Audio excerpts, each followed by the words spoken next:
bienvenue chez Création Encre et Papier. Aujourd'hui, quelques trucs pour vos plaques de Big Shot. Alors, est-ce que vos plaques de Big Shot gondolent? J'ose imaginer que oui, parce que ça nous fait tout ça, à force d'utilisation. Alors, premièrement, la première astuce, c'est de les tourner régulièrement quand on les utilise, puis même d'inverser qu'est-ce qui est le dessous ou le dessus. Ensuite, c'est bien sûr de se servir de vraiment toute la surface et non de toujours mettre nos découpes au centre comme on est habitué de faire. Quand ça commence à gondoler, pour ceux qui prennent la plateforme magnétique, ben des fois on a des petits problèmes d'aimant. Hein?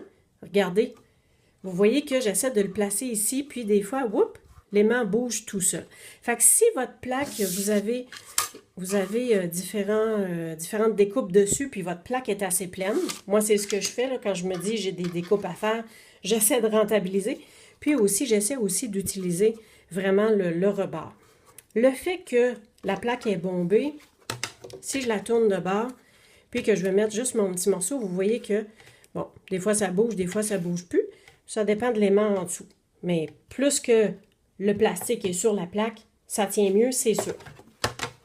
Ben alors, le truc, c'est tout simplement de prendre un post-it et, attendez, de prendre un petit post-it et de coller notre papier avec notre découpe. Puis à ce moment-là, ben, on peut le placer n'importe où sur la plaque, puis faire notre découpe. Quand nos plaques sont vraiment craquées et qu'il y a même du papier d'incrusté dans les petites craques, des fois, ça peut comme s'incruster dans le papier qu'on découpe. Alors, le truc à ce moment-là, c'est que vous allez mettre votre plaque de découpe, vous allez mettre votre première plaque comme ça ici, puis vous allez prendre une feuille de papier vraiment mince qui va venir protéger contre toutes les petites rainures que ça fait pour pas que ça s'incruste dans votre papier. Alors, vous allez mettre ça, puis ensuite, vous allez mettre votre carton, votre découpe, puis vous allez fermer votre sandwich et vous allez passer le tout. Ça va empêcher que votre papier devienne avec toute cette texture-là qui rentre dans votre papier. Et pour une dernière chose, bien sûr, c'est certain que là, à un moment donné, si on les a tournés, tout ça, la seule chose qui reste à faire, ben, c'est de les changer. Alors, on s'en commande, on prend des belles plaques neuves et vous voyez que hein, c'est beau quand c'est neuf. Celles-là, on peut dire qu'ils ont du vécu. Alors, il y a une chose que je vais essayer avec vous. Je m'installe. Je vais enlever seulement que la première plaque pour ma plaque originale parce que je veux utiliser ce nouveau plioir-là. Alors, si on voit, il est vraiment épais. Alors ça, c'est un nouveau plioir qu'il y a dans le catalogue des fêtes que vous allez avoir à partir du 1er septembre.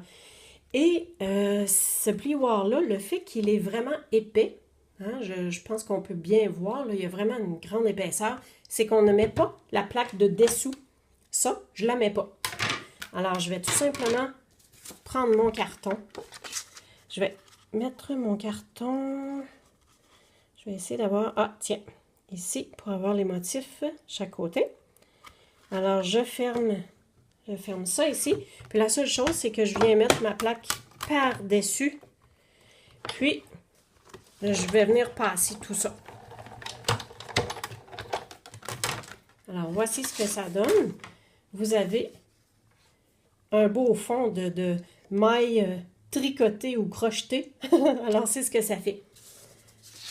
J'ai aussi fait un petit test tantôt avec le papier à motif,